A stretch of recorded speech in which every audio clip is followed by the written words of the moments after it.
Hello दोस्तों, APR live classes में आपका स्वागत है।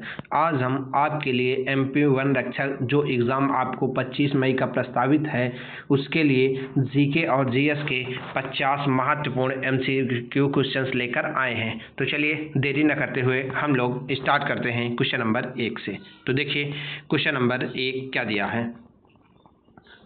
क्वेश्चन नंबर 1 क्या कह रहा है। तो चलिए क्वेश्चन नंबर 1 से हम स्टार्ट कर रहे हैं। देखिए क्वेश्चन नंबर 1 क्या दिया है आपका। तारीख ए फिरोज शाही की रचना निम्नलिखित में से किसने की थी। जो आपका तारीख ए फिरोज शाही ग्रंथ है इसकी रचना किसने की थी। Option A Ziauddin Barani, option B Amir Khusro, option C Ibn Battuta या ऑप्शन डी मिनहाज उज सिराज। तो बताइए तारीख ए फिरोज शाही की रचना किसने की थी। तो इसकी जो रचना है वो जियाउद्दीन बर्नी ने किया था। चलिए क्वेश्चन नंबर 2 चलते हैं। क्वेश्चन नंबर 2 देखिए क्या कह रहा है। ऋग्वेद के किस मंडल में दशराग युद्ध मतलब 10 राजाओं का युद्ध का विस्तार से वर्णन किया गया है। तो बताइए ऋग्वेद के किस मंडल में दशराग युद्ध का वर्णन किया गया है। देखिए क्वेश्चन नंबर 2 और ऑप्शन बताइए इसका क्या होगा राइट। तो इसका जो आपका राइट ऑप्शन होगा बी 7वें। ऋग्वेद के 7वें मंडल में दशराग युद्ध का विस्तार से वर्णन किया गया है। चलिए क्वेश्चन नंबर 3 चलते हैं हम लोग। क्वेश्चन नंबर 3 क्या कह रहा है। अशोक के किस शिलालेख में कलिंग युद्ध का वर्णन और उनके हृदय परिवर्तन की बात कही गई है। तो बताइए अशोक के किस शिलालेख में कलिंग युद्ध का वर्णन किया गया है। तो देखिए अशोक का जो आपका 13वां शिलालेख था उसमें कलिंग युद्ध की बात की गई है, उसी में उनका हृदय भी परिवर्तन हुआ था। चलिए क्वेश्चन नंबर नेक्स्ट चलते हैं। क्वेश्चन नंबर 4 क्या कह रहा है समझिए, थोड़ा सा जूम कर ले रहे हैं। चलिए क्वेश्चन नंबर 4 विजयनगर साम्राज्य में अमरम शब्द का क्या अर्थ हुआ करता था। तो बताइए विजयनगर साम्राज्य में अमरम शब्द क्या होता था। ऑप्शन ए सैन्य अधिकारियों को दी जाने वाली भूमि, ऑप्शन बी ब्राह्मणों को दान में दी गई भूमि, ऑप्शन सी एक प्रकार का कृषि कर, ऑप्शन डी शाही मोहर। तो बताइए कि अमरम का क्या अर्थ होता है विजयनगर साम्राज्य में। तो जो आपका राइट ऑप्शन हो जाएगा वो ऑप्शन ए सैन्य अधिकारियों को दी जाने वाली भूमि, ये होता है अमरम का आंसर। चलिए नेक्स्ट चलते हैं। क्वेश्चन नंबर 5 क्या कह रहा है समझिए। दीवान ए मुस्तक राज मतलब दीवान ए मुस्तक राज का मतलब क्या होता है। बकाया लगान वसूलने वाला विभाग की स्थापना किस सुल्तान ने किया था। तो बताइए दीवान ए मुस्तक राज विभाग की स्थापना किस सुल्तान ने किया था। तो आपका जो इसका राइट ऑप्शन हो जाएगा वो अलाउद्दीन खिलजी ने किया था। अलाउद्दीन खिलजी किस वंश से था, खिलजी वंश से था। चलिए क्वेश्चन नंबर हम नेक्स्ट चलते हैं। क्वेश्चन नंबर 6 क्या कह रहा है समझिए। क्रिप्स मिशन कब आया था। 1942 के समय भारत का तत्कालीन वायसराय कौन था। तो बताइए क्रिप्स मिशन के समय भारत का तत्कालीन वायसराय कौन था। तो इसका राइट ऑप्शन हो जाएगा ऑप्शन ए लॉर्ड लिनलिथगो जी थे, जो क्रिप्स मिशन के समय भारत के वायसराय थे। चलिए क्वेश्चन नंबर नेक्स्ट चलते हैं। क्वेश्चन नंबर 7 क्या कह रहा है समझिए। 1739 में त्रिपुरी संकट के दौरान सुभाष चंद्र बोस के इस्तीफे के बाद कांग्रेस का अध्यक्ष किसे चुना गया था। तो देखिए जो आपका गांधी जी मतलब पट्टाभी सीतारामैया और सुभाष चंद्र बोस जी के बीच वो चुनाव हुआ था जिसमें गांधी जी ने सीतारामैया जी को वो दिया था, समर्थन दिया था, लेकिन सुभाष चंद्र जी जीत गए थे। तो उसी में गांधी जी ने कहा था पट्टाभी सीतारामैया की हार मेरी हार है। तो इसके बाद ही सुभाष चंद्र बोस जी ने अध्यक्ष पद से क्या किया था, इस्तीफा दे दिया था। तो उसके बाद किसको अध्यक्ष चुना गया था। तो बताइए तो आपका इसका जो राइट ऑप्शन हो जाएगा वो डॉक्टर राजेंद्र प्रसाद जी को चुना गया था। और राजेंद्र प्रसाद जी कहाँ से थे, वो बिहार से आपके थे। चलिए क्वेश्चन नंबर नेक्स्ट चलते हैं। क्वेश्चन नंबर 8 सत्यार्थ प्रकाश नामक प्रसिद्ध ग्रंथ की रचना किसने की थी। तो बताइए सत्यार्थ प्रकाश नामक प्रसिद्ध ग्रंथ की रचना किसने की थी। ऑप्शन देखिए और राइट ऑप्शन बताइए। तो इसका जो राइट ऑप्शन हो जाएगा वो सी हो जाएगा। सत्यार्थ प्रकाश की नामक ग्रंथ की रचना स्वामी दयानंद सरस्वती जी ने किया था। चलिए क्वेश्चन नंबर 8 चलते हैं। क्वेश्चन नंबर 8 क्या कह रहा है? अल बरूनी द्वारा रचित किताब उल हिंद मूल रूप से किस भाषा में लिखी गई थी? तो बताइए किताब उल हिंद किस भाषा में लिखी गई है? अल बरूनी ने इसको लिखा है, तो ये आपकी अरबी भाषा में लिखी गई थी। किस में लिखी गई थी? अरबी में। 9 का बी नंबर राइट ऑप्शन हो जाएगा। चलिए क्वेश्चन नंबर नेक्स्ट चलते हैं। क्वेश्चन नंबर 10 क्या कहते हैं समझिए। चोल प्रशासन में ग्राम प्रशासन की सबसे छोटी इकाई उर का क्या अर्थ होता है? तो क्वेश्चन ये कह रहा है कि जो चोल प्रशासन था उसमें ग्राम प्रशासन की सबसे छोटी इकाई थी उर, उसका क्या अर्थ था? तो बताइए उसका क्या अर्थ था? ऑप्शन देखिए और राइट ऑप्शन बताइए। तो उसका जो राइट ऑप्शन है ये होगा सी, मतलब जो आम करदाता लोगों की सभा को ही क्या कहा जाता था? उर कहा जाता था। क्या? आम करदाता लोगों की सभा को। चलिए क्वेश्चन नंबर नेक्स्ट चलते हैं। क्वेश्चन नंबर 11 समझिए क्या कह रहा है। सिंधु घाटी सभ्यता का प्रमुख स्थल धौलावीरा जो जल प्रबंधन के लिए प्रसिद्ध है किस राज्य में स्थित है? तो बताइए धौलावीरा आपका किस राज्य में स्थित है? तो धौलावीरा आपके गुजरात राज्य में स्थित है। 11 का बी नंबर राइट ऑप्शन हो जाएगा। चलिए क्वेश्चन नंबर नेक्स्ट चलते हैं। क्वेश्चन नंबर 12 बौद्ध धर्म की चौथी संगीत का आयोजन किसके शासन काल में कश्मीर के कुंडल वन में हुआ था? तो बताइए बौद्ध धर्म की चौथी संगीत का आयोजन किसके शासन काल में कुंडल वन में हुआ था? तो बताइए राइट ऑप्शन इसका। तो जो बौद्ध धर्म की चौथी संगीत थी उसका जो आयोजन है वो आपका कनिष्क के काल में हुआ था। ऑप्शन डी राइट हो जाएगा। चलिए नेक्स्ट चलते हैं। क्वेश्चन नंबर 13 चलते हैं। तुर्कान ए चहलगानी मतलब 40 तुर्क सरदारों का दल पूर्णतः दमन किसने किया था? तो बताइए तुर्कान ए चहलगानी का दमन किसने किया था? तो पहली बात ये समझ लीजिए कि तुर्कान ए चहलगानी की स्थापना किसने किया था?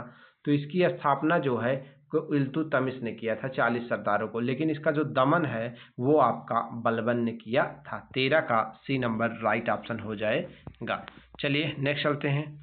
क्वेश्चन नंबर 14 1857 के महान विद्रोह के दौरान कानपुर में विद्रोहियों का नेतृत्व किसने किया था? तो बताइए कानपुर में 1857 के विद्रोह का नेतृत्व किसने किया था? ऑप्शन देखिए और राइट ऑप्शन बताइए।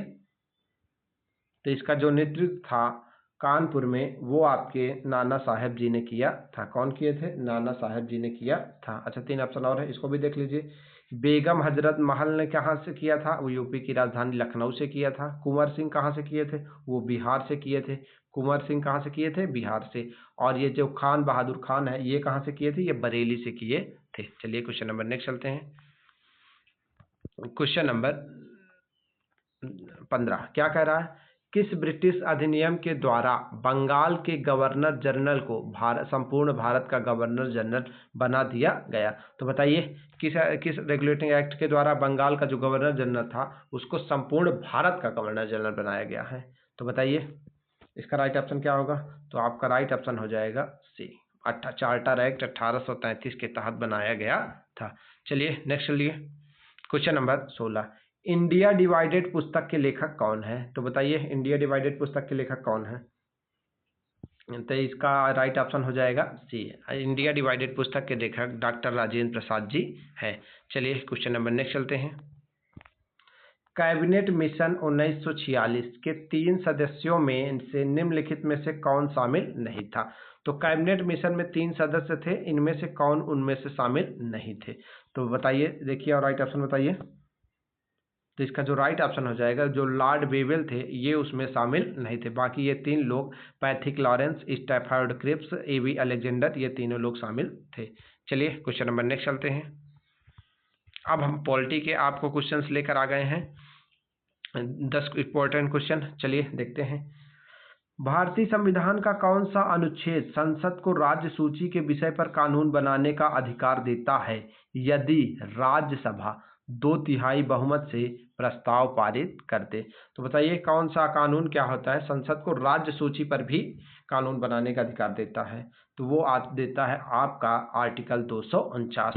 तो आर्टिकल 249 के तहत संसद जो है आपके राज्य सूची पर भी कानून बना सकती है। चलिए क्वेश्चन नंबर नेक्स्ट चलते हैं। क्वेश्चन नंबर 19 क्या कह रहा है समझिए। भारत की आकस्मिकता निधि का प्रावधान संविधान के किस अनुच्छेद में है? तो बताइए आकस्मिकता निधि का संविधान के किस अनुच्छेद में प्रावधान है?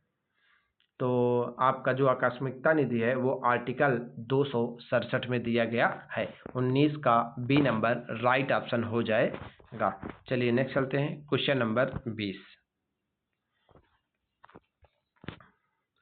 निम्नलिखित में से कौन सी समिति पंचायती राज संस्थाओं के विकास से संबंधित नहीं है?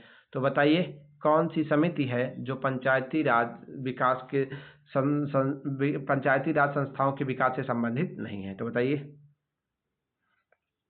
तो इसका राइट ऑप्शन हो जाएगा पीजे नायक समिति जो है वो पंचायती राज से संबंधित नहीं है। बाकी बलवंत राय मेहता समिति, अशोक मेहता समिति, एल एम सिंघवी समिति तीनों पंचायती राज से संबंधित है। चलिए क्वेश्चन नंबर नेक्स्ट चलते हैं। क्वेश्चन नंबर 21 देखिए क्या कह रहा है। संविधान के किस संशोधन द्वारा संपत्ति के अधिकार को मौलिक अधिकारों की सूची से हटाकर कानूनी अधिकार बना दिया गया? तो बताइए किस संशोधन द्वारा हटाया गया था, कानूनी अधिकार बनाया गया था? तो आपका इसका जो राइट ऑप्शन हो जाएगा वो बी हो जाएगा। 44वें संविधान संशोधन द्वारा संपत्ति के अधिकार को आपको क्या हुआ था, मौलिक अधिकारों की सूची से हटाकर कानूनी अधिकार वो कहाँ डाल दिया गया है? आर्टिकल 300A में। चलिए क्वेश्चन नंबर 22 चलते हैं। भारतीय संविधान में समवर्ती सूची का विचार किस देश के संविधान से ग्रहण किया गया है? तो बताइए समवर्ती सूची का किस देश से ग्रहण किया गया है?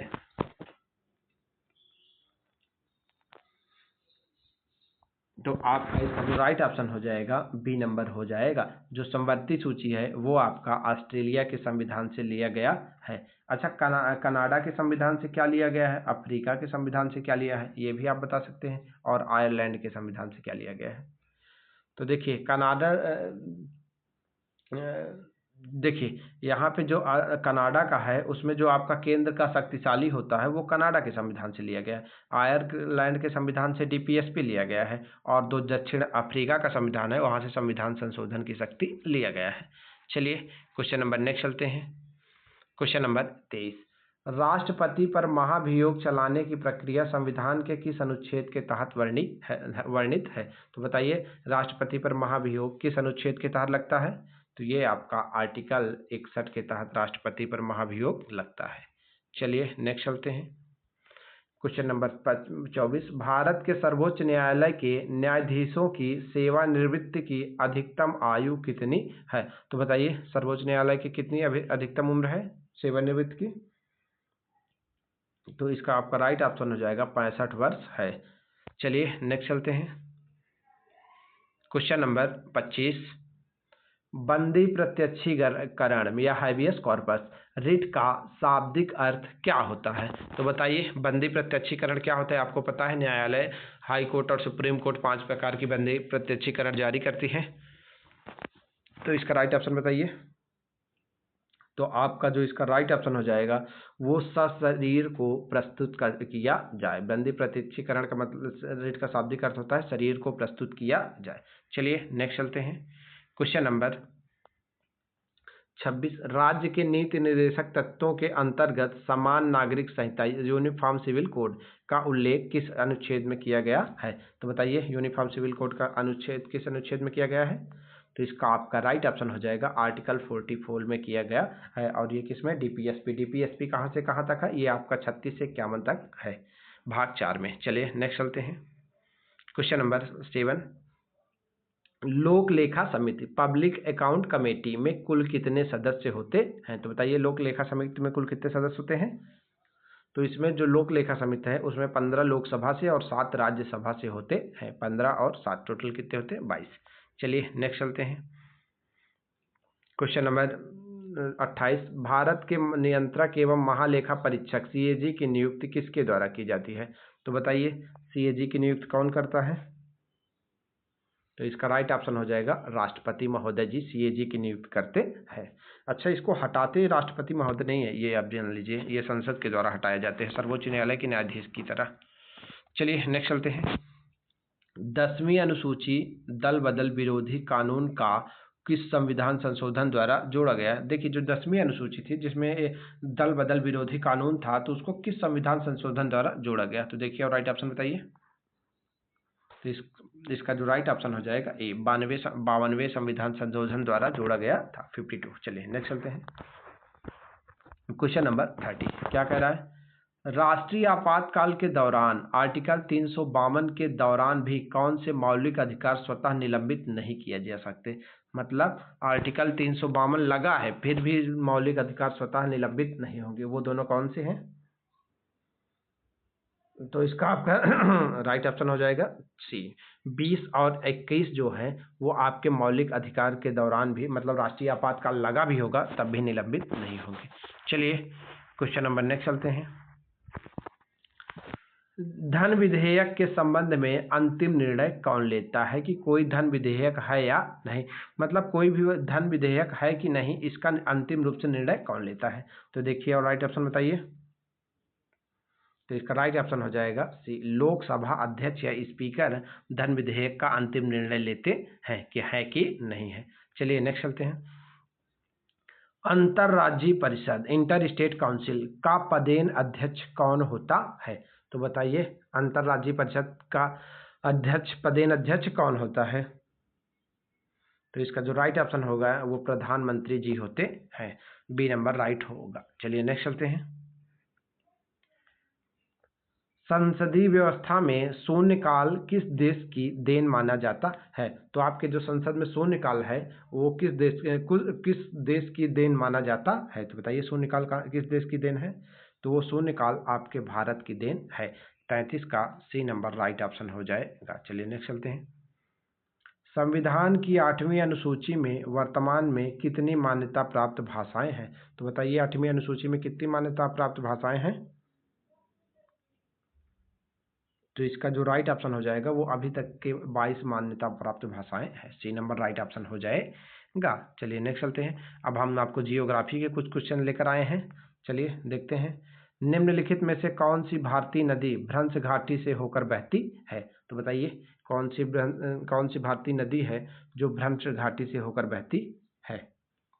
तो ये आपकी है नर्मदा नदी है, वो भ्रंश घाटी से होकर बहती है। ये आपके मध्य प्रदेश में अमरकंटक के पठार से क्या होती है, निकलती है। और एक नदी और है जो भ्रंश घाटी में बहती है, उसका नाम याद रखिए, दामोदर भी भ्रंश घाटी में बहती है। चलिए क्वेश्चन नंबर नेक्स्ट चलते हैं।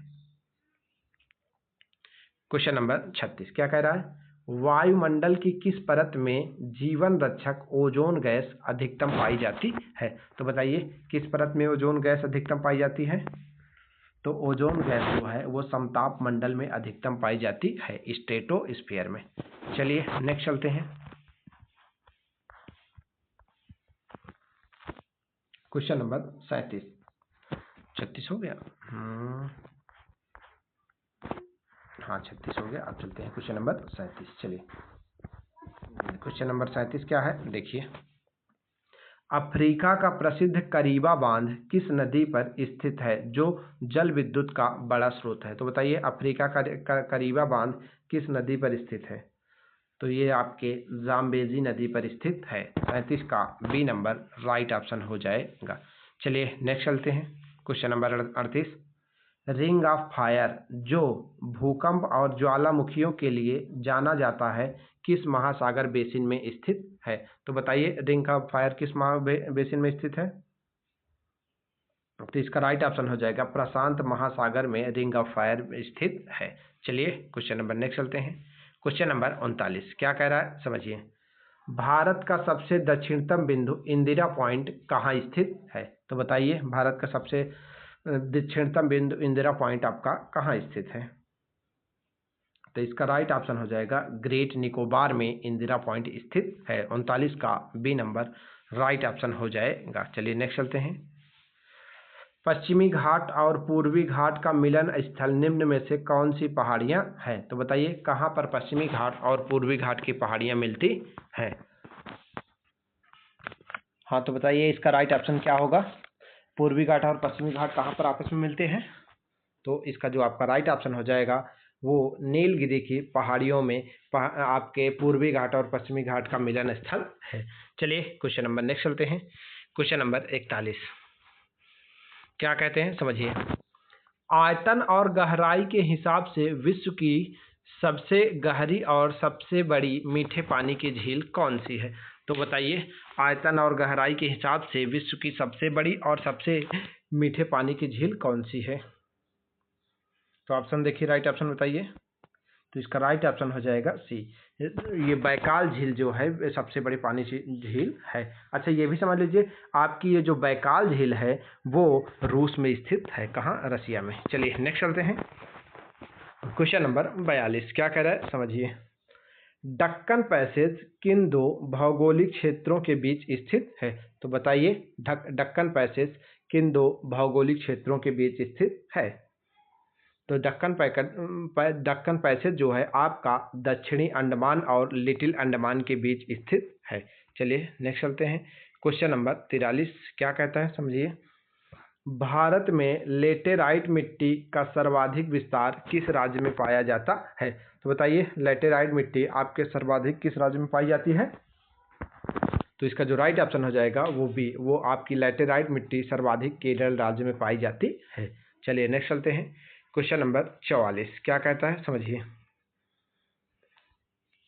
चलिए, रोहतांग दर्रा जो कुल्लू घाटी को लाहौल स्पीति घाटियों से जोड़ता है किस राज्य में स्थित है? तो बताइए रोहतांग दर्रा किस राज्य में स्थित है? तो इसका जो आपका राइट ऑप्शन हो जाएगा सी, वो हिमाचल प्रदेश में स्थित है। चलिए नेक्स्ट चलते हैं। क्वेश्चन नंबर 45 क्या कह रहा है समझिए।